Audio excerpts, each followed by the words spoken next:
Se supone que eso es para la gente de 70. Claro. Tal vez, Es que yo te dije que esta película es muy complicada. Y hoy ampliaron el horario, acuérdense. Ah, sí, la gente anda dando vueltas a ver qué se siente. A mí me gustó, ya me gustó la empezaron a película. cerrar más tarde hoy, Jennifer. Sí, eso es Mira, verdad. yo no me dio tiempo ni a quitarme la ropa del trabajo. Yo acabo de llegar.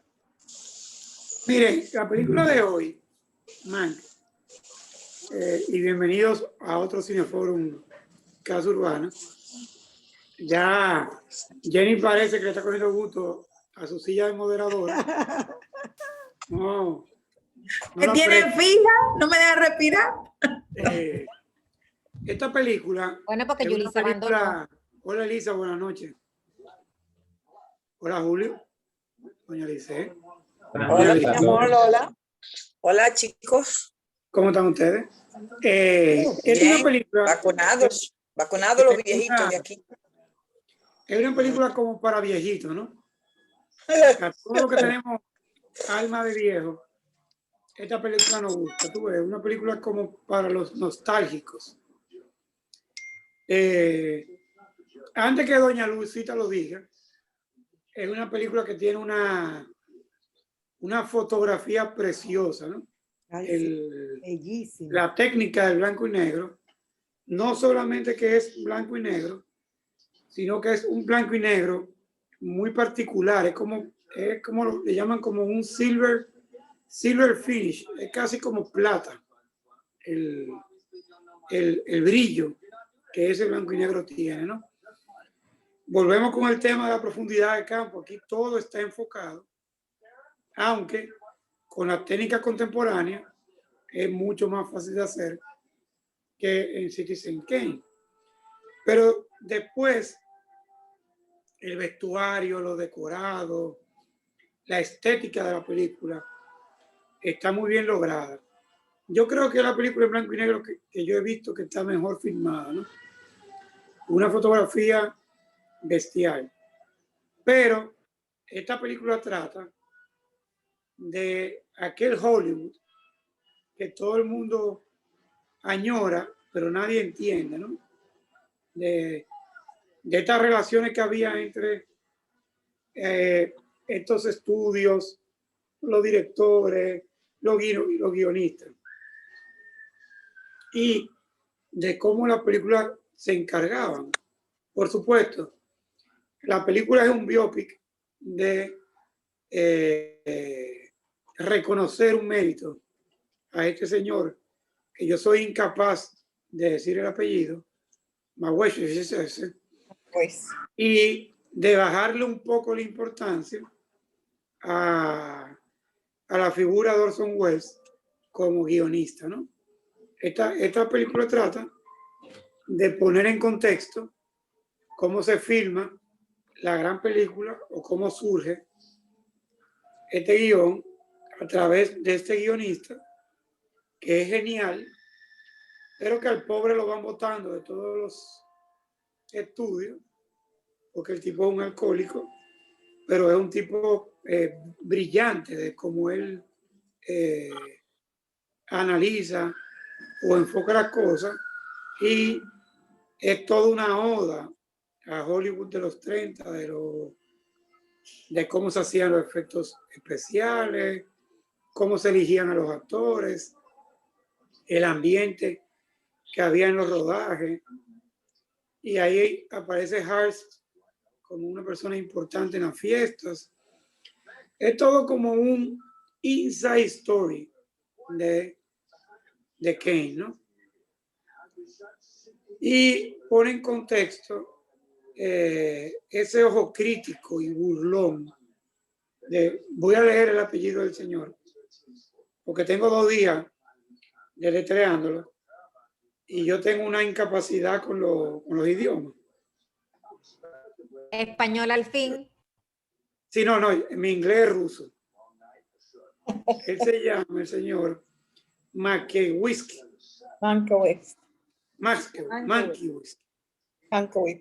Entonces, esta película está dirigida para fines de Ban Ki-moon y de dar los créditos. Su director es David Fincher. El guión es de su padre, Jack Fincher. Su protagonista se llama Gary Oldman. Dicen que es su mejor actuación. Hay un sinnúmero de personas ahí. La fotografía es de Messerschmitt, como el avión alemán, bestial. Y se filmó en Estados Unidos en 2020 y está en el carril de adentro para varios premios en el Oscar. En Rotten Tomatoes tiene un 88 de aceptación, ¿no? Y aunque tiene un par de críticas duras de falta de profundidad o todos los disparates que los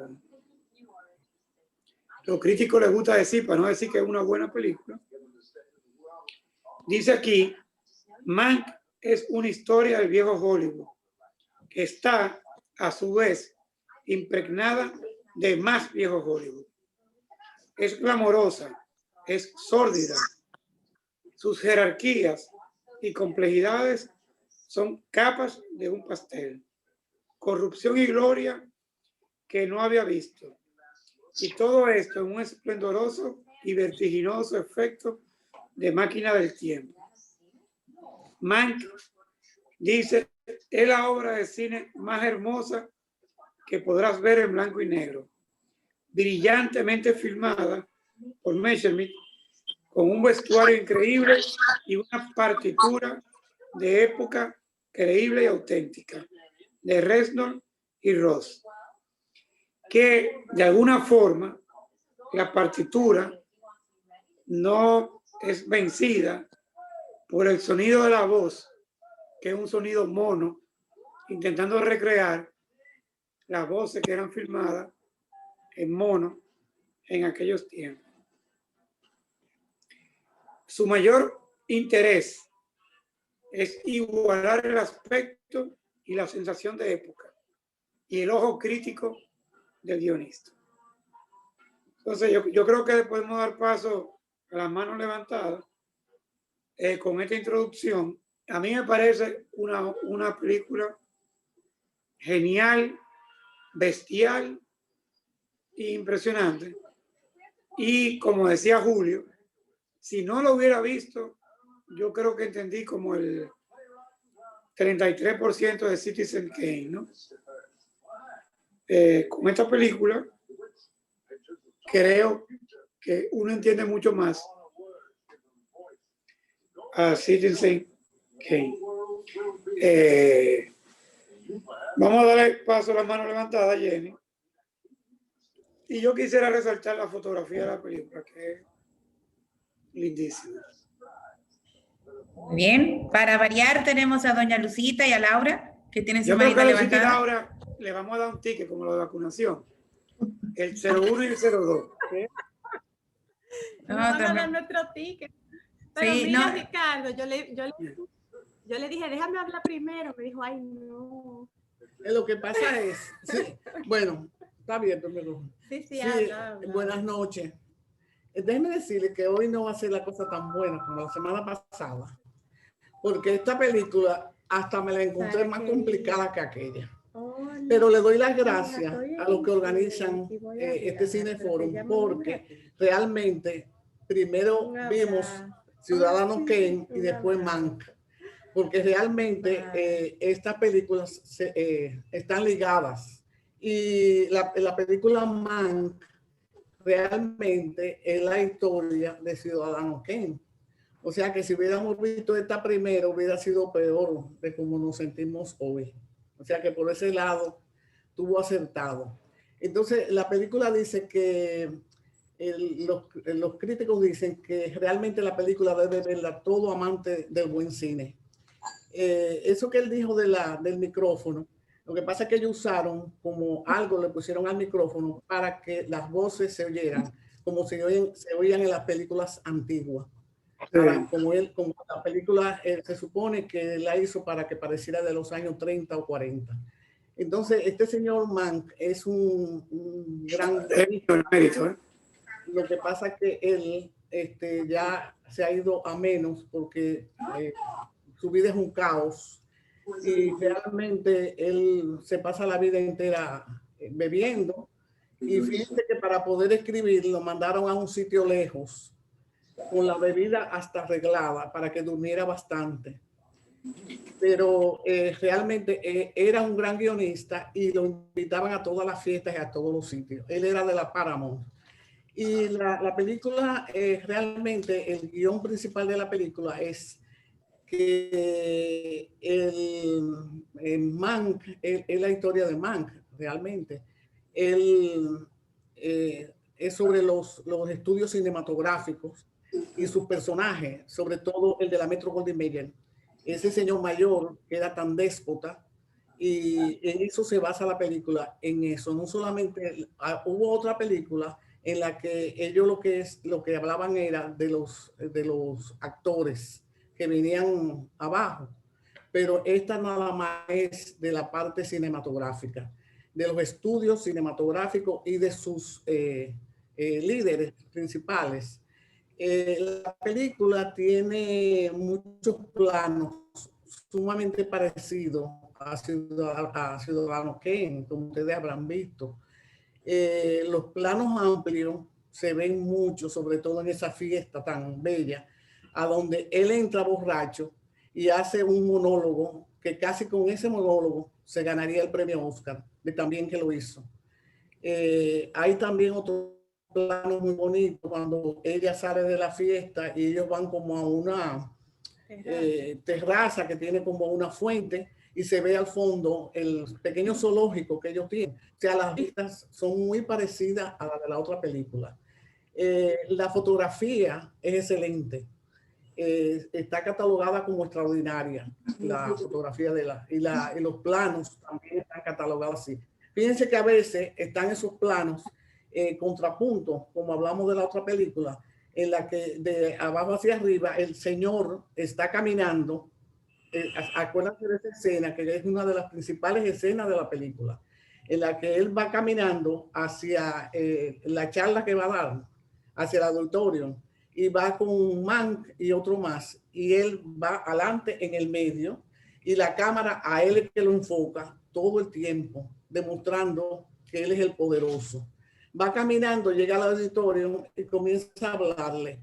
¿Y de qué le habla? De que no tienen dinero, de que tienen que poner el dinero de su sueldo, y en la forma que le habla, los convence de tal manera que ellos aceptan coger nada más la mitad del dinero, para que fíjense lo que es cuando una persona tiene poder y tiene el poder del habla. Cómo él lo convenció y se quedaron con el medio sueldo y él le prometió volvérselo a pagar. Pero después que él hasta lloró en esa escena, ¿recuerdan? Él hasta lloró. Pero cuando él salió del escenario, que se juntó otra vez con los dos que andaban, entre ellos Mank, él se quedó igualito, un verdadero sinvergüenza. Gracias a Dios que no le gustó, gracias a Dios que no le gustó. Sí. No, que gracias a Dios que no le gustó la película. Entonces después hay otra escena en la que él va a un cementerio y está llorando. O sea, era un verdadero actor. El hombre era un magnate bien hipócrita, y eso era lo que él quería conseguir dinero para su empresa. Este man es el guionista, uno de los mejores guionistas que había, pero Orson Welles y él tenían una pugna muy grande, porque él quería, recuerden cuando él tiró la caja con la bebida y él la estalló contra un mueble, y esa escena se parece a la escena en la que el señor de Ciudadano Kane desbarató todo la habitación. ¿Se acuerda que lo tiró todo? Entonces se asemeja, esas dos escenas están, por eso que esa película está tan ligada en unas escenas con otras. Entonces Orson Welles le dijo, bueno, tú me tienes que dar crédito a mí, porque él dijo, pero yo voy a coger esto también para mi película, para el guión. Yo debo de estar también en el guión. Entonces, cuando él recibió su premio como el mejor guionista, él dijo, qué bueno que Orson no está aquí, porque yo necesitaba que el premio fuera mío nada más. Es una película realmente excelente, las actuaciones son muy buenas. Las actuaciones de ese señor están para darle un Oscar realmente. La de la muchacha también muy buena. Yo creo que todo es bueno. Y eso que dijo Ricardo de la fotografía es demasiado bonita para ser de los años 30, 40. Él quiso hacerla antigua, pero está demasiado bonita. ¿Por qué? Porque él usó cámara digital. Y nada, eso es una película complicada, pero es una película excelente. Muchas gracias. Hay un personaje Yo muy por mi interesante. parte, buenas noches. Este blanco y negro. Ajá. No se oye. Se frizó. ¿Me Ahora oyen? escuchamos, sí, te escuchamos, Laura. Sí. Ok. Buenas noches. Yo diría que esta película en blanco y negro pues nos transporta a una atmósfera muy densa, una atmósfera diferente, donde un guionista con muchos problemas, fruto de su ebriedad, pero también lo veo como una persona resiliente, porque a pesar de haber tenido ese accidente y tener Orson Welles que haber llevado alejado de la civilización, alejado de todo, para que en un tiempo récord pudiese hacer su trabajo, pues lo muestra también como una persona resiliente a pesar de ese tema de alcohol, la suerte que tiene. Una película marcada por aspectos que se muestran en lo que es la miseria humana, en la envidia, la avaricia, esa avaricia de ese dueño de Metro Goldwyn Mayer, cuando en una actuación le dice a sus empleados que tienen que cortarles el salario para luego irse a una tremenda fiesta. Ahí hay mucho cinismo, mucha extravagancia. También yo diría que hay un elegante clasicismo, una elegancia monocromática que se disfruta, aunque uno como no está acostumbrado, pues por momentos uno dice, no veo bien, ¿qué es lo que está pasando? Se me está yendo, pero con muchos detalles, muchas ideas que surgen entre formar un puro y otro. Entonces, algo que leí que no sabía es que la película tiene un sonido monofónico, que quiere decir que todos los sonidos se graban en un canal. En las películas modernas hay un canal de audio para las voces, uno para los efectos de sonidos y otro para la banda sonora. Hay una expresión que se repite varias veces en la película, es la pobre Sara. Pobre Sara, mira, te llama la pobre Sara, ¿por qué tú me quieres tanto? Y al final ella dice, a mí que no me llamen pobre Sara. Ahí hay una cierta evolución de este personaje que ya no quiere que digamos que lo menosprecien. Una excelente actuación del protagonista. Realmente se adentra en ese personaje, nos transporta, digamos, cada uno a ese mundo de fantasía, a ese mundo de la banalidad. Muchas gracias. Hay una excelente. Hay un personaje que a mí me gusta mucho de esta película y la vi varias veces, que es la asistente de él, la que es esposa del piloto. Porque en la película, paralelo a todo lo que pasa, hay una historia con ella que va sucediendo al lado de cómo ella recibe la carta, le pide respeto a él. O sea, esa historia que se va contando en paralelo, a mí me parece muy interesante. Por otro lado, había leído un poco de quién era Mankiewicz. Le puede decir Mank. Que ahorita, de aquí a las 10, yo lo digo 2 veces bien. Entonces, él es uno de los mejores guionistas en Hollywood de la época. Él hizo aquella película muy famosa que se llama Los caballeros las prefieren rubias, hizo otra que se llama El orgullo de los Yankees. Produjo muchas de las películas de los hermanos Marx y él es considerado como uno de los guionistas y productores más cínicos y críticos. Él estuvo formado en Berlín en un momento, en la Facultad de Berlín. Si ustedes conocen quién es Joseph Goebbels, que era el ministro de Información de Hitler, lo censuró en la Alemania nazi. Y en un momento, en una primera película, John Malkovich lo interpreta en una película que se llama RKO 281, que es una película buena, dirigida por Benjamin Ross, que tiene un tema similar a este, digamos. Y por ahora, volvamos a la manita levantada. Bien. Muy bien, tenemos a doña Lisette, que va ahora, y luego tengo turno disponible para el que quiera. Doña Lisette, está... El micrófono, doña Lisette, el micrófono. Yes, ok, aquí está. Pues nada, para mí es una película que yo vi por lo interesante y por lo excelentemente bien hecha que estuvo.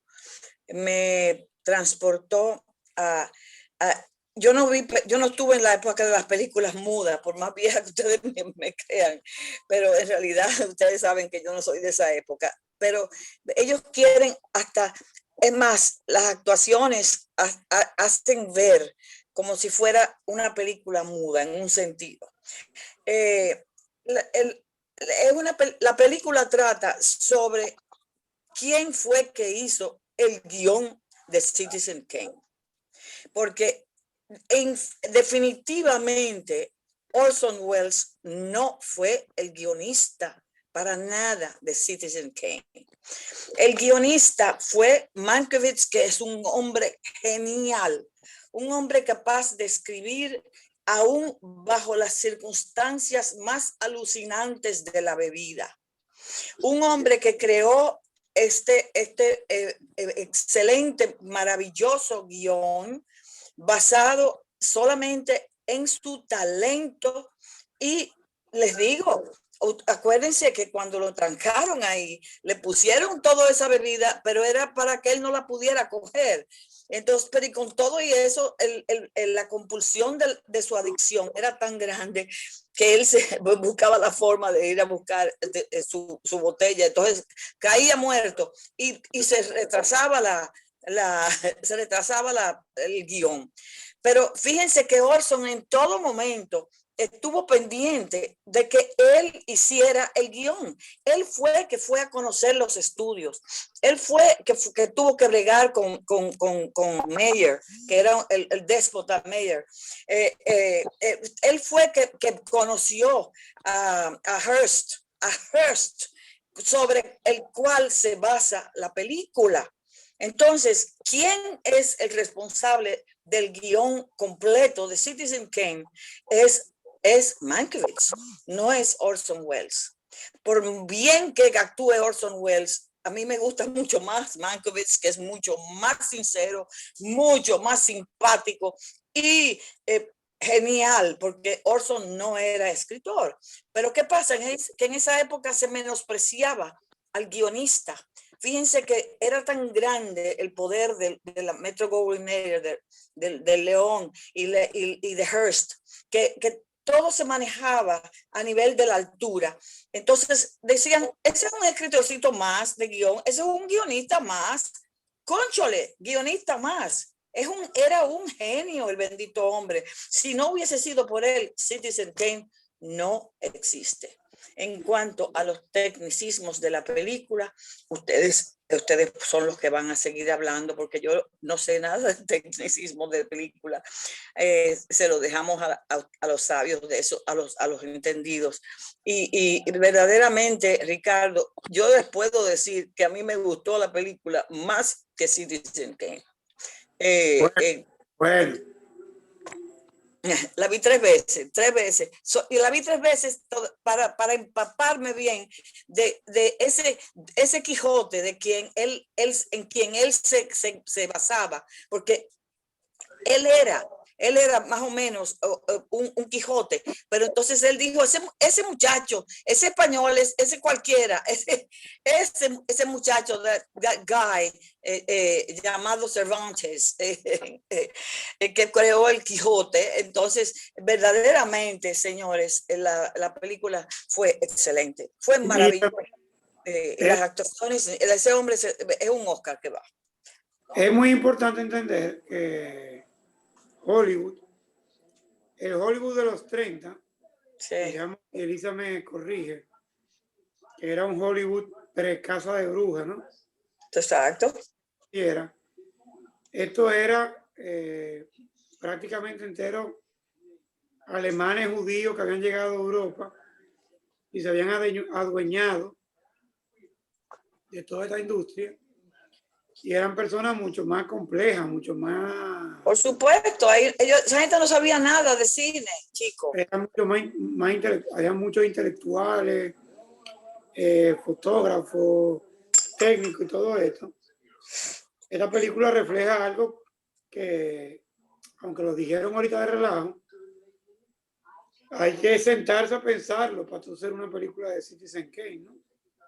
Va y te crucifican. Así es, así es. Que no es tan sencillo. Próxima mano levantada, vamos a ver. Elisa, cuenta. Usted está muy seria. Lo que pasa es que hay par de trasfondo medio pesado. Entre ellos, la arrogancia de Orson Welles era insoportable. Nadie quería Ay, saber. yo no lo paso. Y por eso fue que él mismo se clavó la daga solito. Después que le hizo Citizen Kane, ninguna película tuvo la respuesta de la crítica que él quería, porque al final del día él no le interesaba el público de la media americana. Él se burlaba de ellos. Se lo encontraba súper brutos. Pero el señor y su arrogancia, él mismo se terminó poniendo. Lo que a mí me llama mucho la atención, que poca gente se da cuenta, y hay una película que es lo que estoy buscando ahora, ¿cómo se llama?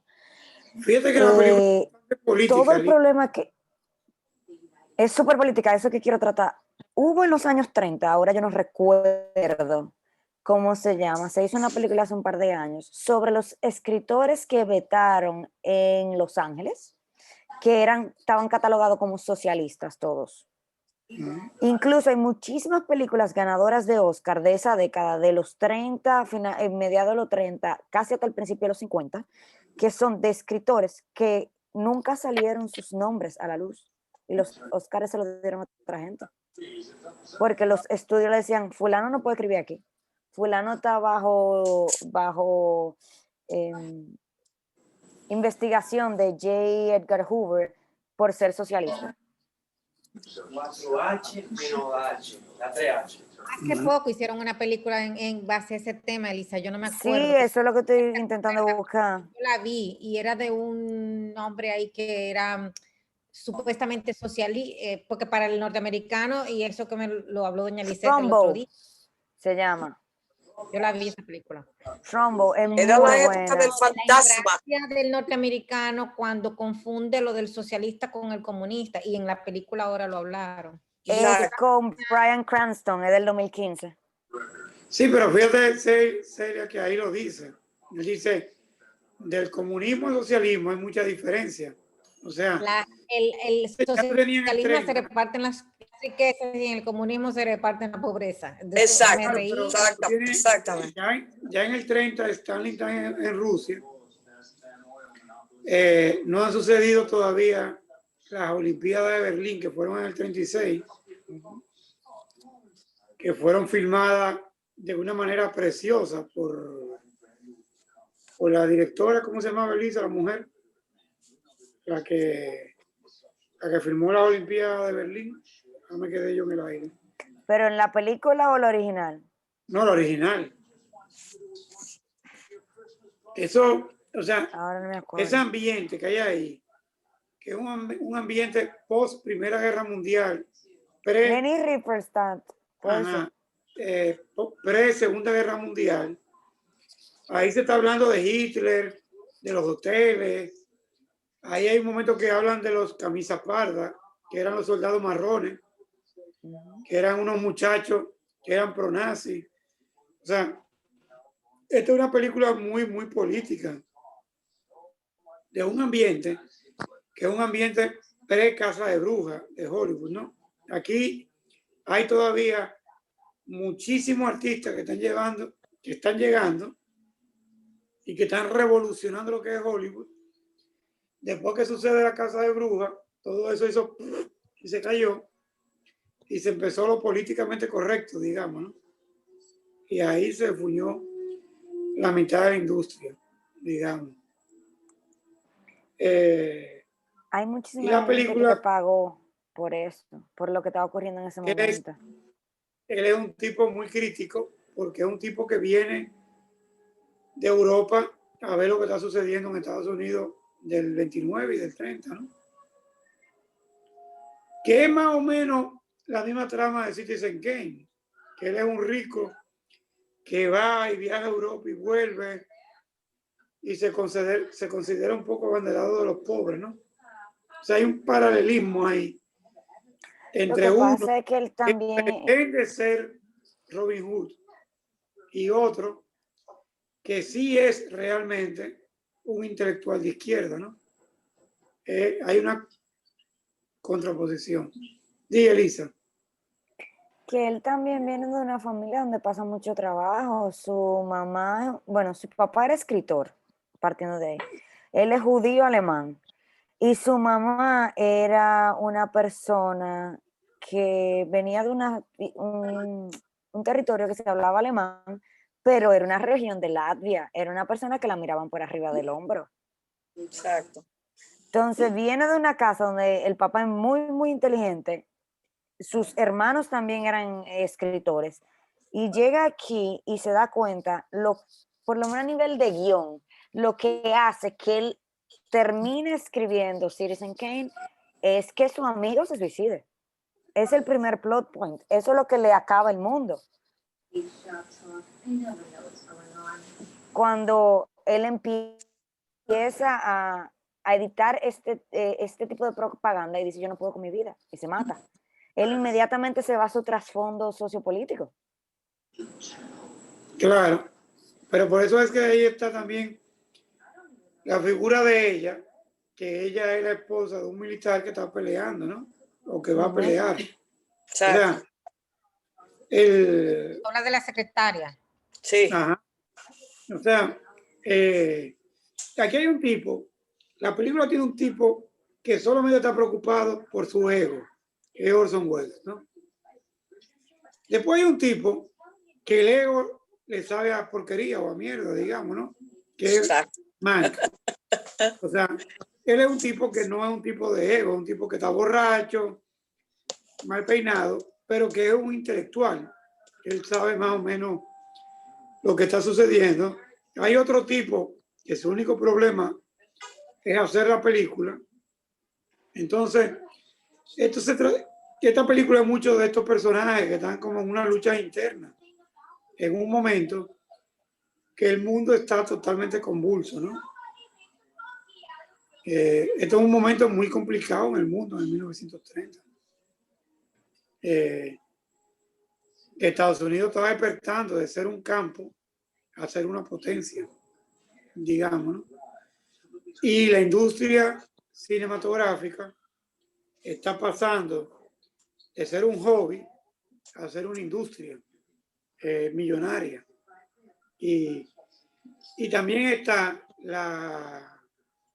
todo el aprendizaje acerca de manejar a las masas, ¿no?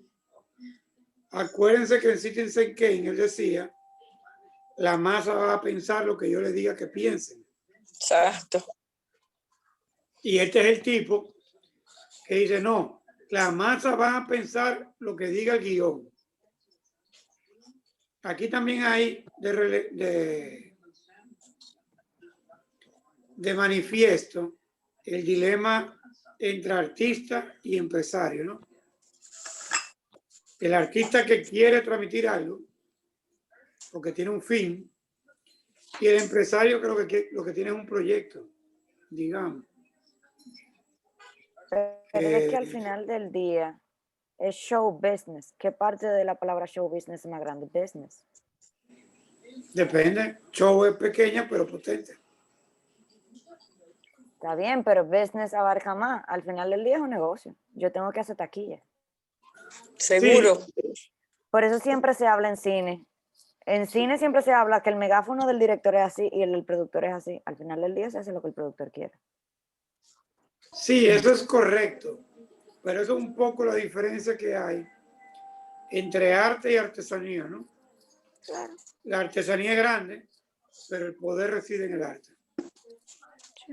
Entonces, esta película es business, pero la magia está en la fotografía, la magia está en la actuación y la magia está en el poder del guión, ¿no?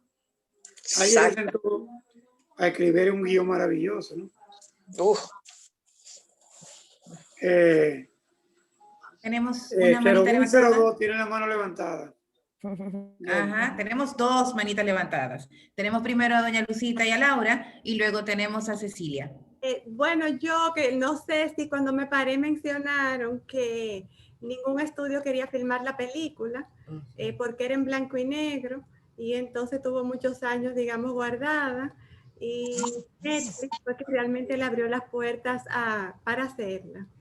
¿Era cuánto? Bueno, y yo lo que quería decir que el micrófono tenía un filtro, que era lo que estábamos hablando ahorita, para que la película apareciera en la forma de hablar como que fuera antigua. Para que los diálogos fueran como antiguos. Eso de Netflix. Le pusieron un filtro al micrófono. Sí, hay dos cosas. Tiene un filtro y está grabada en mono, no en estéreo. Pero lo de Netflix con este guión es que Netflix tiene un tiempo comprando guiones como de calidad, porque ellos quieren dejar de ser como el streaming de película mala. Entonces ellos compran algunos proyectos que saben que van a ganar un Oscar o que son muy, muy buenos y que entonces tienen la capacidad para tú ganar un Oscar o estar en los, ¿cómo se llama, Lisa? Entre los candidatos, entre los escogidos. Nominados. Exacto. Para estar en los festivales, tú tienes que estar proyectado en cine. Sí, se hizo excepción con la pandemia. Por eso muchas películas el año pasado no concursaron porque se estrenaron en Netflix. Entonces Netflix compra algunos guiones y Netflix en Estados Unidos ha comprado cadenas de cine para ellos poder proyectar su película y poder entonces ganar premios en los festivales. Inclusive voy a agregar. Dale, sí. Laura, no te preocupes. Realmente yo iba a decir que fue un desafío la filmación en blanco y negro en cuanto a maquillaje se refiere, porque lo que quizás funcione como maquillaje en el set no necesariamente funciona en la filmación en blanco y negro, o sea que ese fue otro reto en la película. Lo que yo iba a comentar es que, por ejemplo, no sé si se recuerdan de la película Roma, que es del 2018.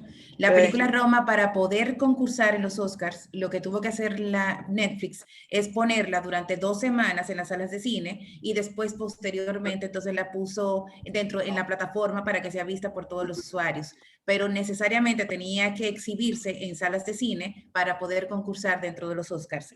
El año pasado Netflix hizo eso con varias películas también. Hizo eso con la película Los 7 de Chicago, hizo eso con Mank, hizo también eso con la película con remake de Rebecca. Precisamente, aunque se hizo el levantamiento de el permiso por el tema de la pandemia, como quiera ellos lo proyectaron, esas películas durante 2 semanas, porque ellos entendían que esas películas podían ser, ellos iban a nominar o iban a presentar esas películas para que entraran dentro de la carrera de la Porque nominación. ellos compraron los cines y proyectaban la película para acceder al premio. Entonces después le cambiaron las reglas y le dijeron que tenía que ser estrenada en cine. Las academias, los festivales han ido cambiando. Por ejemplo, en Francia o en España, las salas de cine están muy protegidas por diferentes cosas, ¿no? Están protegidas por arquitectura, por arte, o sea, y en Francia hay todo un tema en contra de Google, Netflix, Facebook, o sea, que han cogido su lucha, digamos, por ahí. Ana Cecilia, buenas noches. Buenas noches, buenas noches. A mí me llamó mucho la atención una parte que encontré donde dice que para Fincher significaba mucho el guión, el guión de la película porque lo relacionaba con su papá, que fue el único guión en el que su papá trabajó. No sé qué tanto es cierto eso, si eso no es. Que el papá había muerto hacía 17 años y había escrito sobre esa película. No sé si alguien puede agregar algo. Ese guión estuvo dormido mucho tiempo. Sí, dice que por más de 17 años. ¿Perdón? No fue lo único que le escribió. Sí, pero yo me refiero al papá de él. Sí, al papá de él no fue lo único que le escribió. Ah, ok. Ok, gracias por él la es famoso por ser screenwriter. Ok. Ok, gracias. Ay, sí, ciertamente. Él colaboró él escribió el guión, es lo que se menciona, el papá, y que él duró unos 20 años tratando de poder poner la película. Inclusive él hizo una anterior que se llamaba Gamer. Él quería poder hacer esa película antes de Gamer, pero tenía el tema de que hacer la película, él quería hacerla en blanco y negro, y por esa situación no conseguía el productor. Elisa. David Fincher tiene en su haber las siguientes películas notables: Seven, Lost, The Fight Club,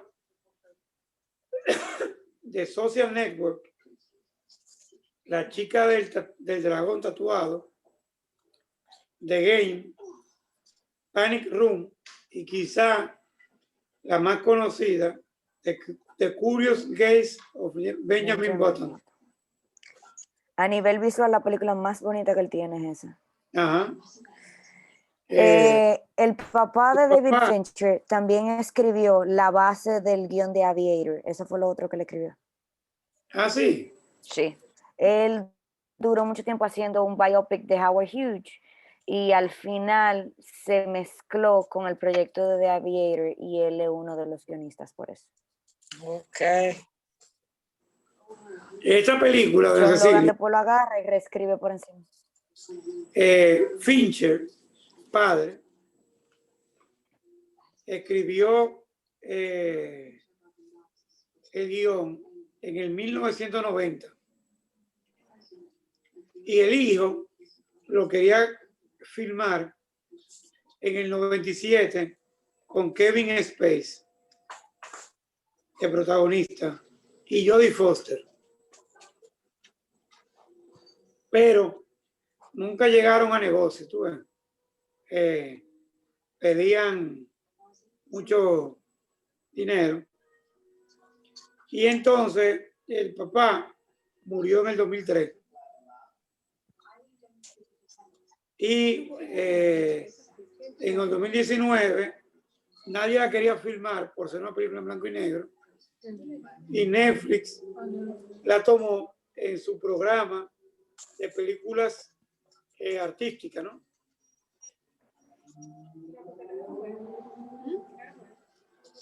Eso es lo que hasta ahí que llego, ¿no? Seila, dale, Jenny. Elisa, ¿tú tenías la mano levantada? Sí, varias cosas. Una, lo de la banda sonora. No sé si por edad todo el mundo llegue quiénes son, pero la banda sonora fue hecha por Nine Inch Nails, que es una banda de rock súper famosa, que han experimentado muchísimo con el mono.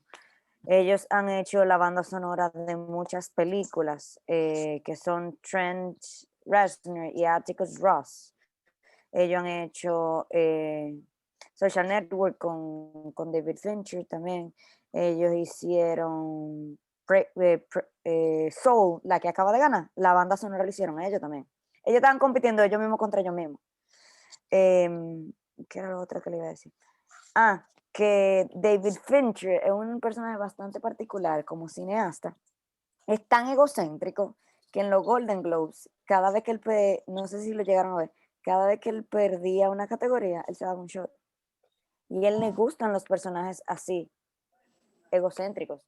Aquí él tiene el personaje de Orson Welles. En Social Network él tiene el personaje de Mark Zuckerberg. Ay, Dios mío, ¿cómo se llama la otra? En Fight Club tiene el personaje de... No el de Brad Pitt, el otro. Son personajes egocéntricos. Eso es lo que le gusta, porque eso es lo que es él. Edward Norton. O sea, siempre le gustan los personajes así. Y él es una persona que a nivel de la industria se habla que es bastante pesado de trabajar con. Y una cosa que dijo Ricardo al principio, que algún crítico dijo que esa es la mejor actuación de Gary Oldman.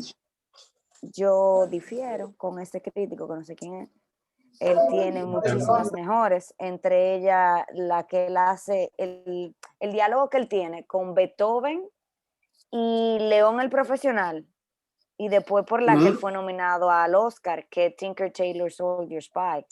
Es buenísimo el trabajo que él hace. Él es Mozart. No, él es Beethoven. Entonces Beethoven, él filmó al mismo tiempo, mientras él estaba haciendo My Dearest, que es la de Beethoven, él estaba filmando León, y por eso la escena de él del pasillo, que él tiene la batuta invisible en la mano y va haciendo esto, la gente que sabe mucho de coach actoral dice, a él se le salió el personaje de otra película. Él estaba filmando en paralelo las dos. Wow. Para mí, como el rol que él hace en León, pocos roles él tiene. Y no A mí lo que me pasa con esta galardonó película, como debió Lisa, hacerlo. es que lo que a mí más me llama la atención de esta película es que es muy creíble. No parece como una cosa filmada hoy en día eso. Así es. No, pero es que la tecnología te permite eso. A nosotros se nos olvida qué pasó con The Artist. Cuando salió la película francesa, que era muda y a blanco y negro, todo el mundo estaba histérico. No hay cosa que le guste más a la industria del cine que echárselo bombo yo mismo. Probablemente esta película gane el Oscar. No se llevó los Golden Globes porque los periodistas son un poco más allá, pero el premio de la Academia yo estoy casi segura que lo lleva. Porque que a Hollywood le encanta echarse a su mismo bombo. Es cierto. El año que ganó The Artist no era para que esa película ganara. No, estoy de acuerdo. Y la ganó porque contaba la historia del cine mudo. Fue por eso simplemente. Algo parecido pasó con La La Land. Sí, La La Land fue lo mismo. Ganó, no debió haber ganado. No, La La Land no ganó. La La Land no ganó. Ganó mejor musical, yo creo. Y no fue el mejor musical. En los Oscars no ganó mejor película. Luna de qué sé yo qué. Moonlight fue la que ganó. Pues yo lo que quería comentar era que Gary Oldman se ganó hace poco el Oscar como mejor actor por Churchill, que el maquillaje fue fabuloso. Él es muy buen actor. A mí él me encanta. Yo no sé de todas esas cosas técnicas como ustedes hablan, como dijo doña Lisette. Me pareció que es una película muy política. Y esa fue la base de todo. La película está basada en el tema político de lo que es el socialismo y de lo que es la arrogancia del poder económico de Hollywood, como cuando aquel hombre se para en el escenario y le reduce el sueldo a los más pobres y se burla de esa situación. Para mí eso fue wow. y entonces encima de eso burlarte de lo que tú acabas de hacer en detrimento del barrendero. Eso fue como, bueno, y entonces, bueno, la película muy linda, con el vestuario me gustó mucho, el vestuario que la muchacha usaba era precioso, la fotografía muy bonita, y hay también algo que Hollywood está haciendo últimamente, y sobre todo se usó mucho, y aunque suene feo porque aquí todo el mundo es negro, pero bueno, muchas cosas se han exaltado de gente que se quedaron como atrás y no se les reconoció en su momento. Han habido varias películas, inclusive ahora mismo hay en Netflix una que se llama Dig, y era el tipo que, yo creo que fue doña Lice que la sugirió, aquellas personas que nunca se le da el valor y fueron realmente lo que hicieron el trabajo, mientras que otros se llevaron los laureles. Y parece que también eso es parte de lo que Hollywood ahora quiere sacar. Toda esa gente que no se dijo y no se mencionó y no se le dio su verdadero crédito. Y entonces yo pienso que también eso es parte de temas que hay que aplaudir, porque hay que reconocer la labor de aquellos que en su momento, porque no tienen el poder económico o porque no tenían el color de piel o porque no eran judíos, porque lo que siempre han manejado el sistema económico del cine, entonces no se les reconocía. Esa película es entretenida. Verónica ahora, ¿verdad? Sí, sí, Dick, pero fíjate que también es lo mismo, es un reconocimiento a alguien que no era parte del rica, simplemente era el que sabía excavar, pero como él no era el que tenía el poder, pues no se le reconocía. Y así mismo pasó, y hace poco hicieron una película de las 3 mujeres, aquellas científicas negras que no se les reconocía, no sé, Jennifer, y entonces también, y así han habido otras más, que ahora no recuerdo. Y como hablamos Elise y yo ahorita también, de aquellos escritores, guionistas, mejor dicho, que tampoco se fueron a un lado porque eran supuestamente comunistas. Comunistas nada, eran socialistas más, porque siempre Europa ha sido más socialista de comunismo. Bueno, pero aporte. Era, o sea, lo que sucedió en Estados Unidos del 20 al 40 fue un takeover.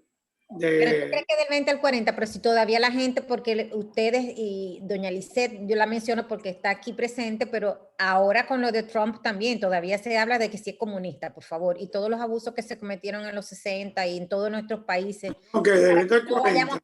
En la invasión que se hizo aquí en el 65 era para que no fuéramos comunistas, por favor. Eso todo ha sido. Es el fantasma del comunismo que existía en toda América, el fantasma del comunismo. El fantasma del comunismo. Entonces auspiciaron las dictaduras. Eso fue todo. O sea, no fuimos comunistas, pero tuvimos dictaduras.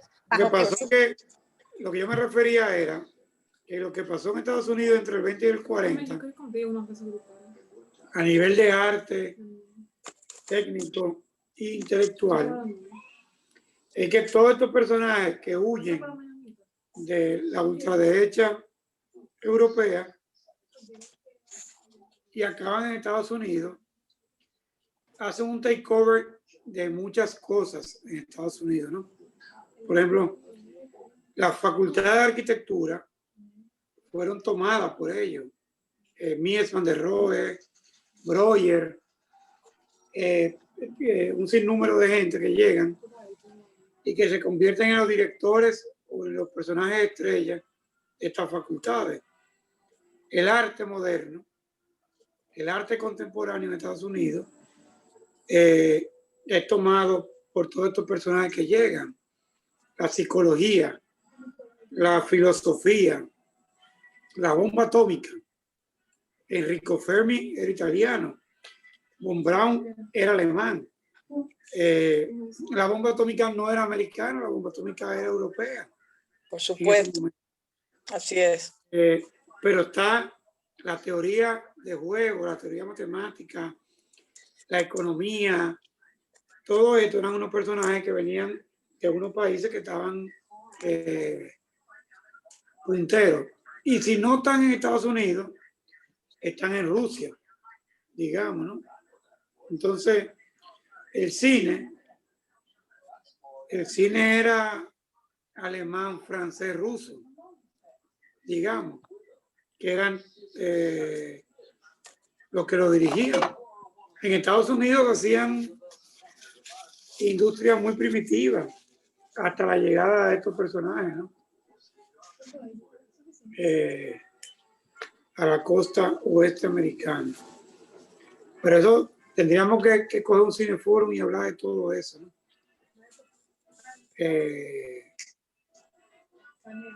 Es mucho más complejo, ¿no? Yo creo que todo el arte, porque acuérdate que inclusive el ballet, todos los nombres están en francés, aunque los bailarines eran rusos, entonces era porque todo depende de dónde está el poder económico.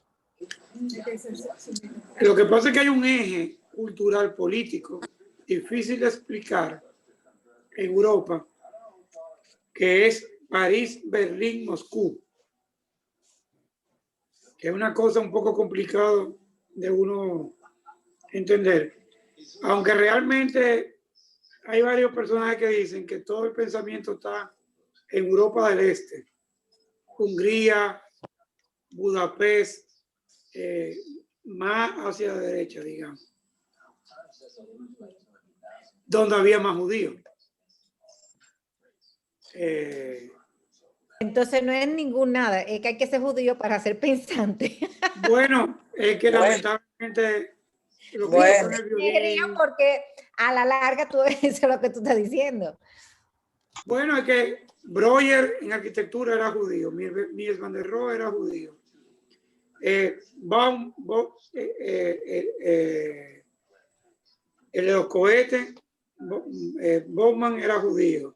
No, yo te entiendo y estoy de acuerdo contigo. Y todos los que se inventaron las vacunas y todas esas cosas eran judíos. Y tú sabes por qué puede ser. Porque como estaban tan limitados de participar de tantas cosas, porque ellos han estado siempre ocultos. Ponían su cerebro a funcionar, tenían que hacer algo, tenían que inventarse algo para vivir, porque si no era muy aburrido. Entonces tenían mucho tiempo porque no tenían derecho a distraerse, no tienen derecho ni siquiera de ir al parque. Yo me leí un libro que se llama La familia de Rothschild y señores, era hasta ir al parque estaba prohibido, ellos no podían salir del gueto. Y yo creo que tiene mucho que ver con... No tenían derecho a ver el verde porque eso era prohibido, imagínate tú. Yo creo que es una comunidad social que está muy concentrada en trabajar. En trabajar y en pensar, porque cojan los Nobel para que ustedes vean, para que ustedes vean la gran mayoría quiénes son. Es mucho todos, la gran mayoría son judíos. En todos los campos. Yo creo que señores, no solamente es pensar, es que son inteligentísimos. Así es. Tenemos que reconocer que es una raza de personas sumamente inteligentes. Son superiores. De un desierto, bueno, una ciudad industrial. Ellos son súper inteligentes. Yo creo que es un problema. Yo tengo mucho miedo en decir, o sea, yo me daría pudor decir, usar el término raza superior. Yo creo que es un grupo cultural social que ha estado concentrado en el trabajo por muchos años. Espérate, José, espérate. Es un trabajar. Tú puedes trabajar todo lo que tú quieras, que si tú no quieres tener esto, no hay nada. Hay que reconocer que son inteligentes y trabajadores. Pero también tienen el tiempo para hacerlo, porque el dominicano, si mañana le dicen que vamos a dejarlo todo y que nos vamos a una fiesta, dejamos eso porque nuestras prioridades son otras. No tenemos disciplina. Ellos tienen trabajo, disciplina e inteligencia. Pero no hacen merengue. No, ni mueven la cintura como la movemos nosotros. Entonces hay que tener algo. Y voy a hacer déjame decirle algo en relación con depende de dónde sean los judíos. No, película, no, nosotros no. Cuando yo dije que tiene muchas escenas iguales, hay una escena que a mí me produjo un shock casi cuando él está súper borracho y se le cae la botella. Es idéntica a cuando se le cayó la esfera de cristal en la película anterior, y era como ver la misma escena. O sea, eso a mí me impresionó bastante porque está hecha perfecta. A mí me pasa cuando yo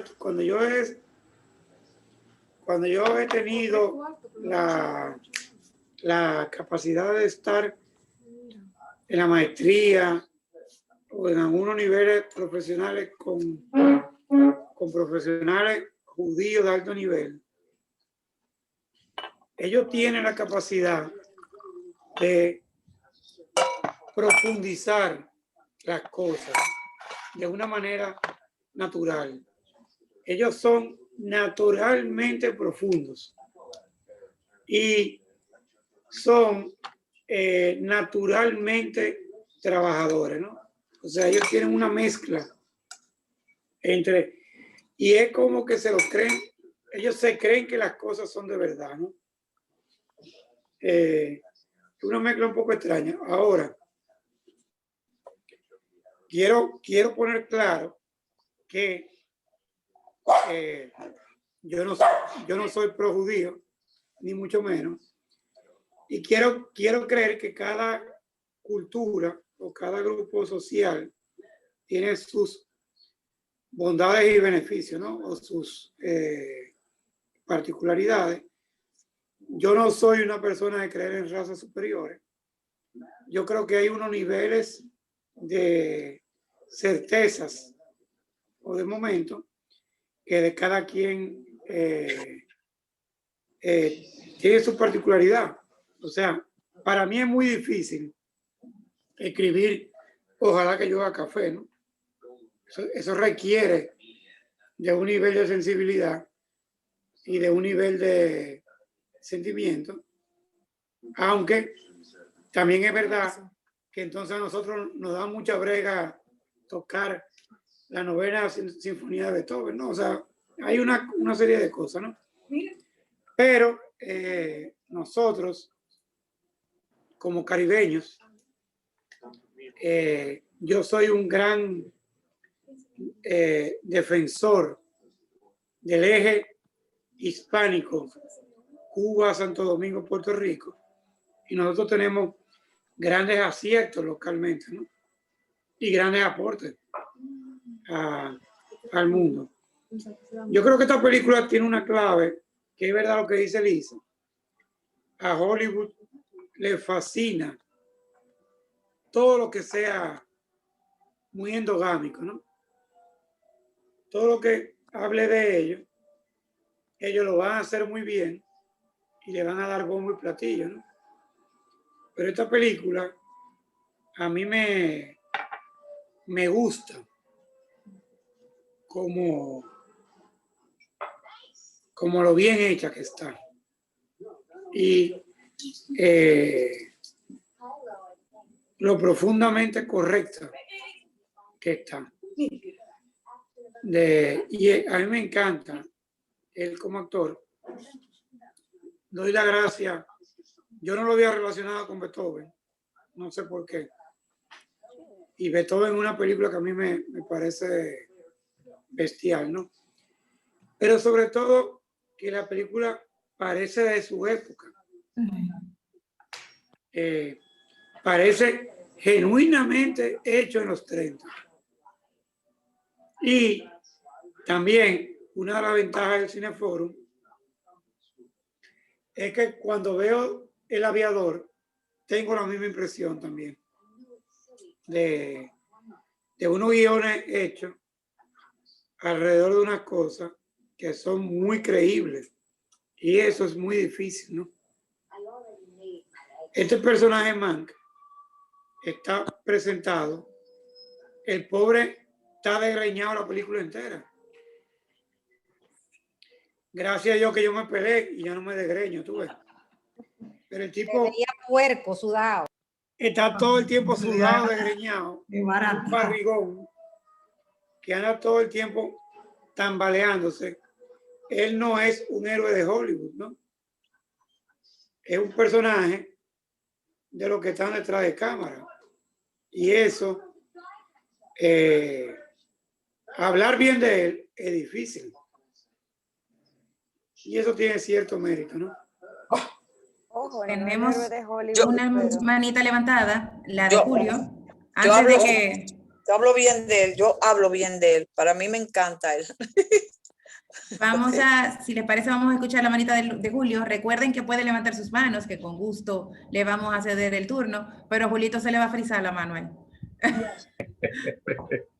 Es que Ricardo no me deja hablar, es un tema. Perdonen las cosas en paralelo. Quería decir varias cosas rapidito. Primero,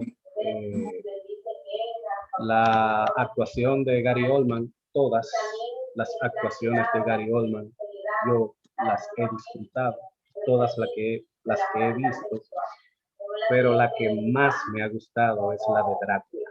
Para mí, él es el mejor Drácula.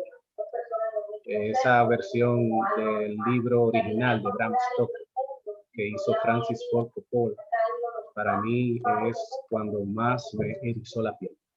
Y luego la que él hizo de Churchill, y en un tercer lugar, la que él hizo del detective corrupto en la película The Professional. Esas tres actuaciones son sin desperdicio. De la película quiero referirme al nivel de detalle que tiene. Por el grupo yo puse las imperfecciones que ellos ponían en la pantalla, como si fueran las películas de antes. Eso a mí me pareció genial, eso le da más realismo. Por más que intentaron imitar las películas filmadas en esa época, se veía la superioridad tecnológica de hoy en día. El guión es una obra de arte. Yo me maravillé mucho en varias partes. Hay una de las partes que yo recuerdo ahora mismo y es cuando él conoce a la señora escribiente, que se ponía a hablar. Julio, se te oye un poco raro. Es que tengo una voz aquí en paralelo. ¿Qué cosa? ¿Tú puedes hablar un poquitito más alto? Espérate, déjame ver. Y ahora, ¿cómo me oyen? Mejor. ¿Me oyen mejor? Sí. Okay. Decía que el nivel de detalle de la película es sorprendente. El guión me pareció genial. Cuando él conoce a la señora escribiente, que se pone a hablar de los aviones de la Segunda Guerra Mundial, del Spitfire, del Hurricane, de ese tipo de avión, el guión es genial. Y déjenme decir algo de mi persona. Yo soy abogado, pero una de mis especialidades es ser incidentalista. Y yo tengo ya tantos años siendo incidentalista. Eso quiere decir que yo le busco errores al expediente de la contraparte. Ya mi mente trabaja así 24 horas. Entonces yo leo un libro y veo una película y no puedo evitar buscar errores. Está ahí escaneando por los errores. Y hubo un error que yo vi en esta, que yo dije, pero ¿por qué? Si la película se preocuparon tanto por lograr un nivel de detalle, por usar micrófono, por grabar en mono, por usar tal cámara, por moverse de tal, ¿por qué un detalle tan sencillo no lo hacen? Y es que las personas que nos hemos acostumbrado a escribir con máquinas de escribir, esa en la película muchas veces emulaban que escribían con esa máquina y las letras la ponían por la mitad.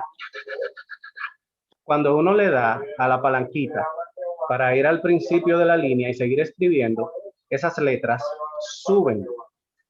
En la película, cuando le daban a la palanquita, bajaban. Ninguna máquina de escribir hace eso. Y yo me pregunto, ¿pero por qué? ¿Por qué no lo ponen que cuando le den suba? Es un detallito sin ninguna importancia, pero me llamaba la atención. Ya, muchas gracias. Toda la razón, Julia, toda la razón. Ahora me va a costar volver a ver la película para buscar la maquinita. También yo no me fijé en eso. Voy a verla. Lo hacen muchas veces. Sí. Muchas Claro, veces. Cada vez que escriben, que sale en la pantalla, esas letras blancas, y como si la máquina está sonando, ta, ta, ta, ta, ta, ta, ta, ta, y entonces después cuando le dan a la palanca para escribir en la próxima línea, todas las máquinas de escribir del mundo suben la línea. Sí. Y en la pantalla lo que se ve es que bajan. Denle seguimiento a Lily Collins, que Lily Collins era la mecanógrafa de la película. Entonces, ustedes vieron a la mujer escribiendo con su desnuda con las cosas en los pezones. Yo oí lo de la máquina, pero no me di cuenta lo que dijo Julio. Ay, Dios mío, sí. Que yo quisiera verla vestida. Tú sabes que él es lo que se llama como un sincero incómodo. Es el tipo que siempre está en la fiesta y que su comentario es como a contrapelo, ¿no? Esto era algo muy normal en esa época. Él es como la persona que peina al revés, ¿no? O sea, él es la persona que dice, no, no son comunistas, son socialistas. No, ese candidato es malo. El que debe de ganar es este. No, esa artista es aburrida. O sea, es un tipo que está todo el tiempo peinando como el velvet, como esa tela que uno le da al revés y cambia de color. Es un tipo incómodo todo el tiempo. Él. Terciopelo. Sí, es un tipo de eso que está como peinando el terciopelo y explicando otra realidad, ¿no? Él le dice a uno, él dice ahí, miéntale lo suficiente a la masa que al final se lo van a creer. Esa frase es de Gospel y él lo dice en una fiesta en Estados Unidos eligiendo un candidato. Él necesariamente tiene que ser un alcohólico, un tipo que está enfrentando todo el tiempo una crítica a la realidad, es un tipo incómodo. Él nunca está cómodo. La única persona que lo admira y lo ama por eso es su esposa. Y le dice, no, está bien, dale para adelante. Pero él es un suicida. Todo el tiempo está enseñando el problema, ¿no? Y ese tipo, hoy en día, es lo que le llaman un pesimista o un crítico, un nefasto. Ese tipo no hubiera sobrevivido con un Instagram, porque es que hoy en día en Instagram todo el mundo le sonríe, todo el mundo está peinado, todo el mundo es hermoso, todo el mundo es simpático, y este tipo siempre está al revés. Dele, doña Lisette. Él es un iconoclasta, un iconoclasta, pero fíjate, es que en un mundo tan vacío, en un mundo donde todo era tan vacuo, tan estúpido, lleno de riquezas y de boatos, él se sentía un ser diferente, porque es que él era todo pensamiento, él estaba en lo de él estaba en el Quijote, él estaba en su Hearst, señores, era un tipo diferente, completamente diferente a todo lo que los rodeaba. Ustedes no vieron cómo Hearst lo sacó de su casa, como si fuera un pordiosero, chica. Digo, estaba borracho y le vomitó en la cena. O sea que verdaderamente el tipo era muy especial, pero yo verdaderamente lo amé, verdaderamente. Gracias. Esos borrachos siempre dicen, el borracho siempre dice 10 verdades. Por supuesto que sí. Siempre te dice. El borracho es loco y el niño. Sí, pero no sé, yo le tengo. Como los niños. Yo tenía un profesor en la universidad que era medio alcohólico, pero fue uno de mis mejores profesores. Así es. El tipo era un genio. Bebía alcohol. Yo le tengo más miedo al hipócrita que al alcohólico. Pero 1000 veces, pero ven acá, mi cielo, ¿es así? Eso, el que está acuerdo y es hipócrita es más peligroso que el que dice una verdad y está borracho, ¿no? ¿Qué? Que es verdad, totalmente. O sea, por supuesto. Como complicado, pero hoy no es el mejor día para el tema, ¿no? La pobre Sara. Lo habrá. No se preocupen que lo habrá. ¿Tenemos la manita de doña Lucita levantada? Sí, yo lo que quería decir era primero darle las gracias por estas dos películas que han sido realmente geniales y que nos han dado a conocer un verdadero cine. Eso es lo que yo quería decir. Y lo otro es, no sé si ustedes están de acuerdo, pero a mí me parece que Netflix se aprovechó grandemente de la situación de la pandemia, porque al estar todos los cines cerrados y todas esas cosas, pues Netflix, que es tan poderosa, pues comenzó a escoger todas esas películas buenas para llevarlas a su plataforma y la gente a suscribirse. Y es una manera de nosotros también tener buenas películas. O sea que nos favorece a ambos, al público y a ellos. Pero a Netflix le convino mucho la pandemia. ¿Qué les parece a ustedes? Netflix incluso anunció para este año que iba a estrenar una película semanal. Bueno, Netflix está por debajo de los fabricantes de vacunas. Ellos van a ganar un poquito menos. Pero Netflix, lo que pasa es que estos círculos, doña Lucita, ven a Netflix como un advenedizo, digamos, ¿no? Que ha capitalizado una idea muy importante y ahora todo el mundo lo quiere hacer. Pero a mí me gusta mucho la idea como del caos, el caos organizado, ¿no? O sea, en la medida que Netflix ha entrado en esa competencia, pues todo el mundo ha mejorado su oferta. Sí, sí. Y ha tenido que ceder, sobre todo en un asunto de los derechos de autor, ¿no? Ahí vamos. Esta película es muy buena. Yo al mismo tiempo voy a dar las gracias a Julio y a Jennifer, que han sostenido en sus hombros la parte organizativa del Cineforum. Y hemos mejorado mucho. Entonces, ya Julio me mandó la próxima película. Está en el microondas. La subiremos. Y si Dios quiere... ¿Y cuál es? ¿Cuál es? Claro, avancen. Si Dios quiere y yo aguanto tanto orden, pues estaremos a tiempo siempre. Perfecto, gracias mis hijos, gracias. Yo creo que sí, que es verdad que, cónchale, hay tanta película buena que para qué ver clavo, ¿no? Así es. Porque no hay una cosa más terrible que un clavo de domingo, ¿no? Uno dice, wow, qué clavo. Pero esta película también, yo creo que va a tener algo muy bueno. Es que yo creo que va a envejecer de una manera buenísima.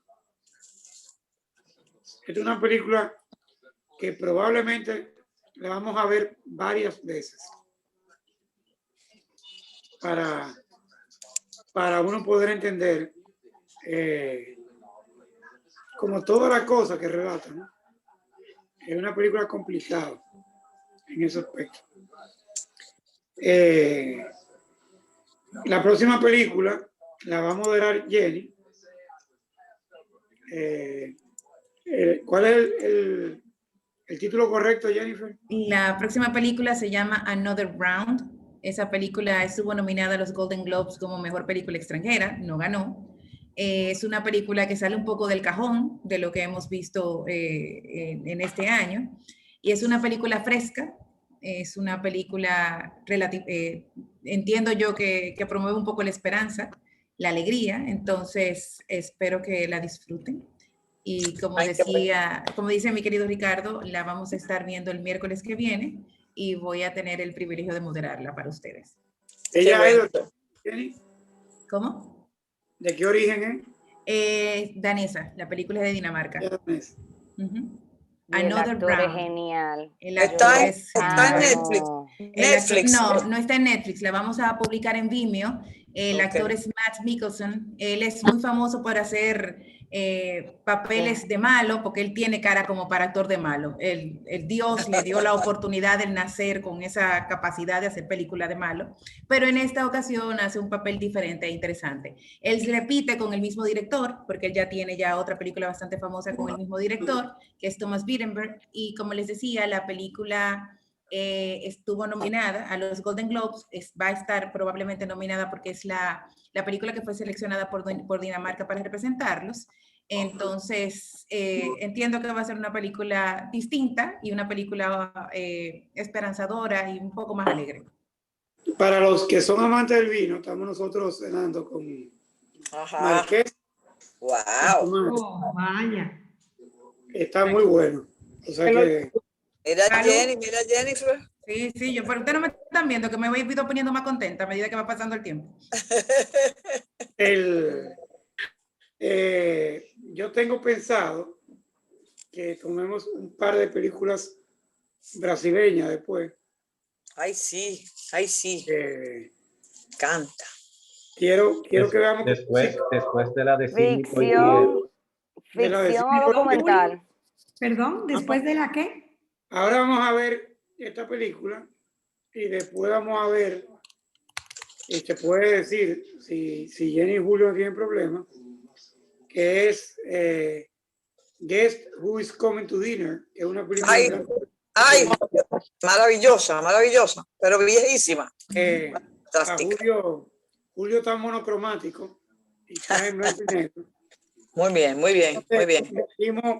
Metimos esta película en el medio para acordarnos que la vida es en color, tú ves. Y después volvemos al blanco y negro. Pero después yo quiero que veamos un par de películas brasileñas que es un mundo en sí mismo de cine. Hemos visto películas chinas, coreanas, danesas, americanas. Hemos visto algunas películas latinoamericanas. Creo que podemos ver un par de películas brasileñas que son muy buenas. Perdón. Y ver como una realidad un poquito más cercana a nosotros, ¿no? Ok. Me gustaría después que viéramos algo de cine cubano. Ay, sí. Un poco. Ay, sí. Burócrata. Hay un par de cosas que son buenas. Fresa y chocolate, muy bueno. Sí. Y hay un par de cosas que quiero que veamos de cine clásico para acompañar un poco a Citizen Kane. Sobre todo un par de películas francesas, rusas o alemanas del cine clásico y poder ir cambiando un poco de ambiente, ¿no? Entonces, eso es más o menos la ruta de lo que nos queda, que lo agotaremos pronto porque a película semanal agotaremos un poco esa ruta, ¿no? Va a salir dentro de poco la nueva película de Almodóvar. Entiendo que va a ser muy, muy buena. Y vamos a ver cómo nos va con esta próxima película de cine danés, que es muy buena. Creo que hemos tenido un manjar de yo creo que sí. Dos películas de otra. De un cine en blanco y negro para muy exquisito, digamos, ¿no? Probablemente esta película nos pudiera dar para 1 hora más todavía. Pero Yulisa, que todo lo ve y todo lo oye, nos mata. Si pasamos... El gran hermano, Yulisa, el gran hermano. ¿Y dónde está Yulisa? ¿Dónde está?